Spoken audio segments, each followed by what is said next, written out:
Atención amigos, que apareció el señor Mauricio Morales a hacer el análisis de encuestas presidenciales. Esta es la primera encuesta para segunda vuelta, que ya la vimos el día de ayer. Vamos a ver lo que nos tiene que decir el profe. Comparación con la última medición realizada antes de la primera vuelta. Y en tercer lugar, las encuestas también reportaron los endosos o transferencias de un candidato a otro, pensando fundamentalmente en Franco Parisi, Evelyn Matei y Johannes Kaiser. Revisemos el primer resultado, primera. ¿no? Las diferencias entre José Antonio Kast y Janet Jara. Ahí están. Sí, acá, bueno, 46 José Antonio Kast, que es más o menos lo mismo que venía marcando en encuestas anteriores en que se hacía la pregunta de segunda vuelta en escenarios simulados.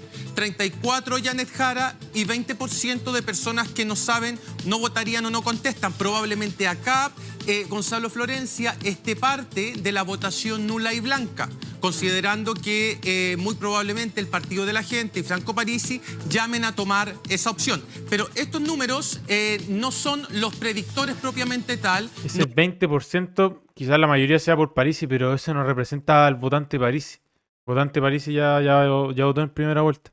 No es el pronóstico que está realizando CADEM, ese lo vamos a ver en la siguiente lámina, en la que se descuentan esta porción de votos de gente que no votaría, no sabe, no contesta, y vamos a llegar a una cifra diferente, pero de todos modos, como decías tú, Florencia, hay 12 puntos de diferencia en esta primera pregunta de segunda vuelta. Ahora, el fin de semana leía, no recuerdo quién, pero era alguien cercano también a Franco Parisi y decía que efectivamente y de manera indirecta Franco Parisi va a estar en la papeleta del balotaje porque va a representar a ese 20% al que lo más probable es que la gente finalmente termine votando en un poquito diciendo que no quiere votar por otros dos, pero por otro lado también siguiendo directamente a Franco. Eso es falso, amigos. O sea, el nulo vota cualquier persona.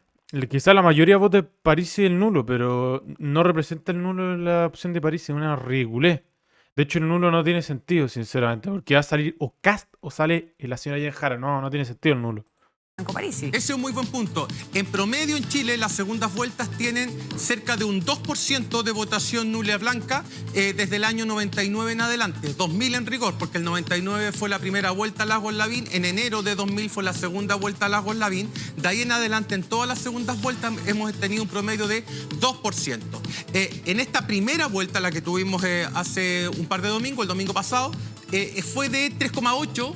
El porcentaje de voto nulo blanco que representó 500.000 personas. Ahora puede ser mayor. Ahora va a ser mayor. Vamos a tener el récord histórico de votos nulos y votos blancos en una elección presidencial de segunda vuelta por un efecto mecánico, es decir, que vota más gente, porque el voto es obligatorio, y por un efecto político, que es seguramente lo que va a hacer el Partido de la Gente y Franco Parisi llamando a votar inválido. Por voto inválido me refiero a voto nulo, voto blanco. Mira, acá tenemos el mismo cálculo anterior, pero en base 100. ¿Qué significa en base 100? Que se descuenta ese 20% que veíamos recién, que correspondía a gente que no sabía, no votaría o no contestaba la pregunta. Y acá queda el pronóstico, 58 Kast versus 42 de Janet Jara, que va muy en línea con las otras encuestas de opinión que circularon el fin de semana. ¿Este es el que vale? Este es el que vale, sí. Sin blancos y nulos. Sí, claro. ¿Por qué? Porque cuando se hace el conteo de los votos y se calcula el porcentaje de votos de los candidatos, siempre se descuentan de eso los votos nulos y blancos y se hace el cálculo de porcentajes de los candidatos en función de los votos válidamente emitidos, es decir, aquellos que se inclinaron por alguna de las opciones en competencia. Exactamente, muy bien explicado. Y esa es la base 100, lo que dice el señor Morales. Esa es la base 100, o sea, tú agarráis base 100 solamente los que votaron a algún candidato. ¿Qué pasa con el trasvasije de votos? Las encuestas también dan cuenta de eso. ¿Dónde se van los votos del PDG de Franco Parisi? A ver, ahora viene la distribución de votos y tenemos lo siguiente. Los votantes de Janet Jara en primera vuelta se pasan 100% a plenitud a su candidatura en segunda vuelta. Lo propio los votantes de José Antonio Kast. Estas dos láminas, estos dos gráficos, estas dos barras, indican consistencia electoral, ¿verdad? Lo que votó en primera se repite en segunda. Luego tenemos el caso quizás más difícil de tratar, que es el votante de Franco Parisi. Hasta ahora, de acuerdo a los datos de esta primera medición de segunda vuelta, el 34%, un tercio, se iría hacia José Antonio Kast, un 22%, un quinto, a Janet Jara y un 44% se inclinaría por una opción distinta, que es no votar. Esto como siempre, amigos, estos son datos aproximados, porque no... siempre, todo en la vida tiene un margen estadístico de error. Esto no tiene margen estadístico de error, pero es un dato aproximado. No es como que a la gente le vaya a importar estos números. Es un dato aproximado a lo que tira esta gente de KM, ¿no? Gente que no sabe, no necesariamente acá están los nulos y blancos, puede ser que sí, yo tengo la impresión de que acá están los nulos y blancos, pero que no todo ese 44% es nulo y Pueden blanco. ser indecisos aún. Pueden ser indecisos aún. Imagínense ustedes que el 44% de la base de Parisi votara nulo blanco. Aquí ya habría más de 1 millón de votos de esas características.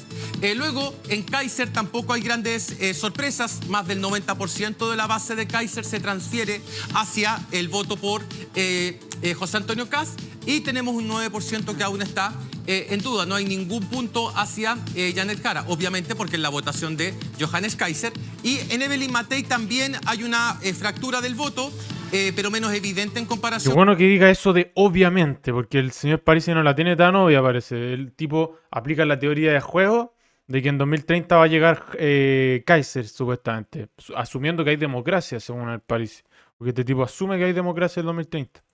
Con la de Franco Parisi, el 60% de la gente que votó por Matei en primera votaría por Kast en segunda, el 21% lo haría por Janet Jara y el 19% podríamos decir está indeciso, no sabe o no contesta o no votaría. Mauricio, ese 21% de Evelyn Matei que apoyaría finalmente a Janet Jara, ¿no te parece algo curioso, un dato bien inédito, podríamos decir? Sí, ¿a qué corresponde ese 21%? Si es que analizamos las bases de Evelyn Matei, ella no fue fuerte en la derecha ni en la centro derecha, como sí lo fue Kaiser y Kast en las encuestas de opinión.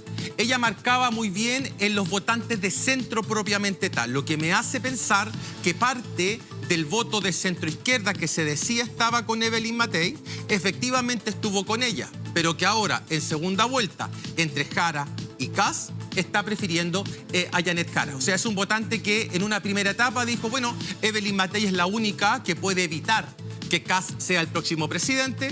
Ahora que no lo logró, entonces eso... Amigos, si tú te dices patriota, no puedes votar, aunque seas de centro izquierda, de donde seas. No puedes votar por la señora Janet Jara. Es una comunista, a no ser que quieras comunismo en Chile. Una cosa increíble. votos van a Janet Jara, que podría interpretarse como el mal menor para este tipo de votantes. Ahora, esta fotografía es muy distinta a lo que se hablaba antes de la primera vuelta. Es marginalmente distinta. ¿En qué sentido? En el sentido de que... Porque, claro, perdón, no estaba el factor Parisi. no estaba el factor Parisi. Ahí está. Esa tiene que ser la gran diferencia. Ahí está la gran diferencia. La gran diferencia la constituye Franco Parisi. Veremos qué decisión toma el partido. Recuerden ustedes que en la elección anterior hizo una consulta el PDG y los militantes del PDG decidieron respaldar a José Antonio Kast.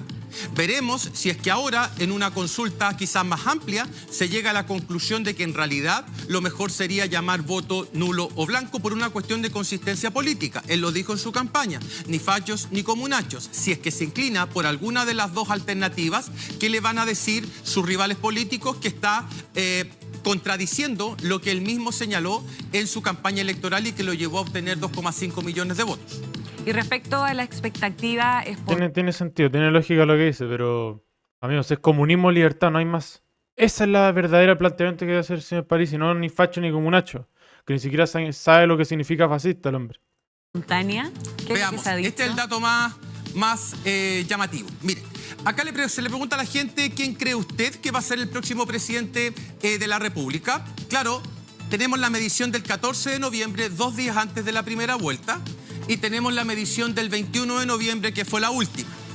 En la medición del... Esta fue un trasvasije de la gente que vota a Kaiser, Matei y algo de Parisi al señor Kast, por eso subió tanto, amigos. 14 de noviembre, Kast tenía una imagen de triunfo, una expectativa de que él iba a ser el próximo presidente de la República del 35%, mientras que Jara era del 28%. Pero si nos vamos a la medición, a la última, a la de este domingo, Kast creció al 62%, es decir, 27 puntos más de imagen de triunfo, y Janet Jara se mantiene en el 28%. ¿Qué quiere decir esto? Que los votantes de Jara, que fue más o menos el 28%, son los únicos que creen que ella puede ser presidenta de la República. Yo ya expliqué esta expectativa presidencial no tiene sentido, amigos. Tú votas con la camiseta. Me gustaría que apostaran plata a la gente, a ver si es que ese 28% se quedaría con Jara. No. De hecho, lo que sucede es que en Polymarket, que ahí se apuesta plata, Lucas, el señor Kast tiene un 95% de probabilidad de victoria. Mientras que el resto se inclina ampliamente por José Antonio Kast como el próximo presidente de Chile. Y ese 62% igual sería histórico. Es decir, un mandatario... ¿Hace cuánto que un mandatario no consigue un 62% en segunda Bachelet vuelta? el año 2013, en la Mira. segunda vuelta, le ganó a Evelyn Matei Sí. por un 62-38, pero claro, en una elección con voto voluntario. Ahora estamos hablando de una elección con voto obligatorio. Fíjate que esa elección estaba tan definida que votó, mira, en la primera vuelta votó cerca de 6 millones y fracción, y en la segunda vuelta votó 1 millón menos. Esa segunda vuelta, ustedes lo recordarán, era en enero. Sí. Con voto voluntario la gente se fue de vacaciones. ¿Por qué? Porque dijo, bueno, esta elección está definida, y votó 1 millón menos de personas en esa elección presidencial. Acá no hay Este escenario forma de salir. completamente distinto. Es totalmente distinto. ¿Cuánto Esto Bueno, amigos, no es totalmente distinto, amigos. Yo creo que no es totalmente distinto. O sea, yo no te recomiendo que te vayas de vacaciones en diciembre, porque hay que votar, pero está medio resuelta, sinceramente. No es como dice ahí KM o Criteria, que dicen que en el fondo el 62% de probabilidad de victoria del señor Kast. No, es mucho más, porque no se juega en nada. Esa gente tú le preguntas y bueno, tú quieres que quizás gane París con el nulo blanco, no sé. Pero si tú tuvieras que jugarte algo como lo puede ser Plata o Luca, no dirías Jara. Un 4 o 5% de la gente diría Jara y pondría plata por ella, pero es para ganar plata, porque si que tú pones $100 en Jara, ganarías como $2.000. Esa es la gracia de votar por Jara, si también es rentable. Si es que llega a ganar, ya en Jara te haces millonario, por último. Arrancas del país y te haces millonario, así que es tremendo negocio, amigos. Así que, bueno, el señor Mauricio Morales realmente lo admiro, porque es un tipo extremadamente preparado. Independiente si el tipo sabe de estadística o no sabe de estadística, que algo sabe el hombre. O sea, me refiero a si es que el tipo sabe, o sea, sí eso. O sea, porque no sé si estudia ingeniería el hombre, o estadística o algo relacionado a eso. Pero el hombre sabe muchísimo y es extremadamente preparado. Y no necesariamente tienes que estudiar ingeniería. La gracia de estudiar ingeniería es que más o menos sabes muchas cosas que la gente que no estudia ingeniería no sabe. Esa es la gracia. Por lo demás, yo me recibo el jueves, me voy a estar recibiendo, voy a recibir mi título de ingeniería. Así que voy a tener algo que Kaiser ni Boric van a tener, que es un título. Así que eso, amigos. Recuerden suscribirse, dejar su like para hacernos completos basados. Ustedes son lo más basado de todo. Gracias por ver este video.